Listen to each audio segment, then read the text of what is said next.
bien avant la manifestation du 14, moi j'ai été quand même l'homme le plus heureux quand le 13 juin 2025,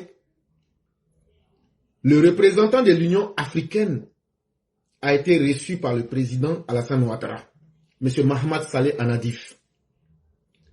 Mes chers, mais il faut ouvrir ton téléphone, je vais te poser une question. Ok. Si je vous dis que l'Union africaine même dit au président Ouattara d'être président, est-ce que vous allez me traiter de menteur ou bien vous allez me demander pourquoi tu dis ça?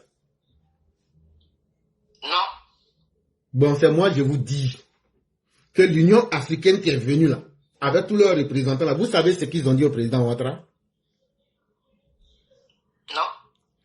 Nous sommes venus féliciter le président pour tout ce qu'il a fait, pour ce qu'il continue de faire, non seulement pour la Côte d'Ivoire, mais pour aussi la stabilité de la sous-région. Cher maire, donnez ce propos-là à tout politicien, ou même toute analyse politique, il va vous dire, est-ce qu'on peut féliciter quelqu'un qui ne fait rien? Non. Quand il est parti voir les babos là, est-ce qu'il les a félicités? Non. Pourquoi il vient féliciter Ouattara?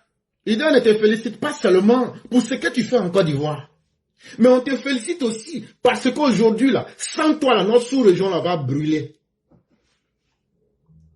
Donc moi, je vous pose la question. Si un homme devient essentiel dans la sous-région, comme un rôle de stabilisateur dans la sous-région, on le rejette ou on le prend? Donc, On le prend.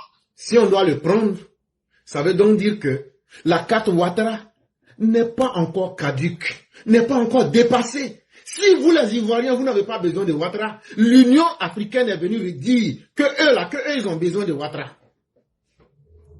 Or, comme la Côte d'Ivoire n'est pas plus grande que l'Union africaine, les Africains ont encore besoin du président Ouattara. C'est la première chose qu'il fallait retenir de ce discours.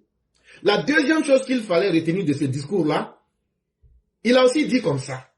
Si demain, la Côte d'Ivoire éternue, c'est toute la sous-région qui risque d'être enrhumée, a averti le chef de la délégation soulignant la nécessité de préserver les acquis démocratiques et la stabilité du pays. Ça veut dire quoi? Il dit, qu'est-ce qui fait qu'aujourd'hui, là, si la Côte d'Ivoire éternue, c'est toute la région qui va s'enrhumer. Ça veut dire aujourd'hui, là, la Côte d'Ivoire demeure le seul élément qui stabilise la sous-région. Et si la sous-région, si la Côte d'Ivoire aujourd'hui, si la Côte d'Ivoire balance là, c'est toute la sous-région qui tombe. Mais qui permet à la Côte d'Ivoire d'être stable? Cher maître, c'est à vous que je pose la question. Qui permet à la Côte d'Ivoire d'être stable? Le président Alassane Dramane Ouattara. Ok. Donc c'est le président Ouattara qui permet que la Côte d'Ivoire n'éternue pas, c'est ça? Oui. Mais ici, là, quand on dit si demain la Côte d'Ivoire éternue, ça veut dire quoi? Et ce n'est pas moi qui le dis, hein. Ce n'est pas moi qui le dis. Ne dites pas que Cléra a inventé des choses. C'est le chef de la délégation de l'Union africaine. Éternuer, là, ça veut dire, si demain il y a la violence en Côte d'Ivoire, ou bien le désordre en Côte d'Ivoire, là, c'est toute la sous-région qui va assumer les conséquences. Est-ce qu'on est d'accord sur ça? Donc, ça veut dire que ceux qui disent qu'ils vont brûler la Côte d'Ivoire, là, le chef de l'Union, on comprend à travers ces propos-là, que l'Union africaine est venue dire à Babo et puis à Chaka Djan, on ne va pas accepter que vous fassiez éternuer la Côte d'Ivoire. Parce que si la Côte d'Ivoire éternue, c'est le Burkina, c'est le Mali, c'est l'Afrique de l'Ouest qui va être enrhumée. Et donc nous ne serons pas avec vous qui voulez faire éternuer la Côte d'Ivoire. Est-ce qu'on comprend ça bien? Très bien. Et donc c'est un cours peut-être d'analyse politique que je suis en train de faire rapidement, mais pour permettre en même temps de dire aussi le non-dit de cette présence-là aussi. Et il a dit ceci pour terminer, chaque acteur doit jouer sa partition pour que ces élections puissent se dérouler dans de bonnes conditions. Maintenant, prenez cette phrase de M. Anadif. Il dit, l'Union africaine nous a envoyé, on a dit à chaque acteur politique ce qu'il doit faire. Et ce que chaque acteur politique doit faire, si vous ne pouvez pas être des acteurs de paix, ne soyez pas des ennemis de la paix pour faire éternuer la Côte d'Ivoire, parce que c'est la sous-région qui sera obligée d'être enrhumée. Mais mieux, pour ceux qui ne le savent pas, celui avec qui M. Anadif, le porte-parole de l'Union africaine, est venu parler, celui à qui il est venu parler s'appelle M. le président Alassane Dramane Ouattara. Ce monsieur qu'on appelle Alassane Dramane Ouattara, pour ceux qui peuvent se souvenir, je n'ai plus la date exactement en tête, mais ça doit être entre le 20 et le 21 janvier 2025. C'est un promoteur de la paix. Est-ce qu'on peut venir dire à quelqu'un qui a reçu le prix africain, s'il vous plaît, le prix africain pour la promotion de la paix en 2025, est-ce qu'on peut venir dire à cette personne-là, on peut lui rappeler son rôle? Je ne crois pas. Nous sommes encore en 2025.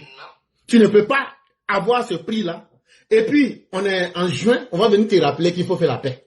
Ça veut dire aujourd'hui que l'Union africaine sait que les ennemis de la paix, c'est Laurent Gbagbo, c'est Chaka Dian et ce sont les opposants ivoiriens.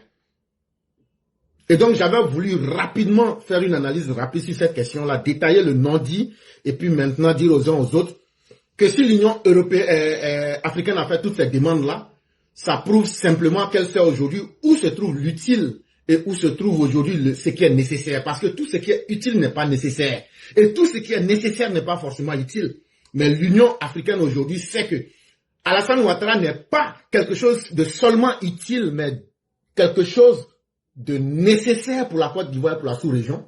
Et donc, indirectement, on pourrait induire même que l'Union africaine dit aujourd'hui, avec un tel homme politique d'expérience, avec aujourd'hui la capacité d'avoir pu maîtriser toutes les situations politiques sécuritaires et même, je dirais, de d'autres ordres, à l'intérieur de la CEDEAO, à l'intérieur de son propre pays, Alassane Ouattara devient un homme incontournable dont l'Afrique en a encore besoin.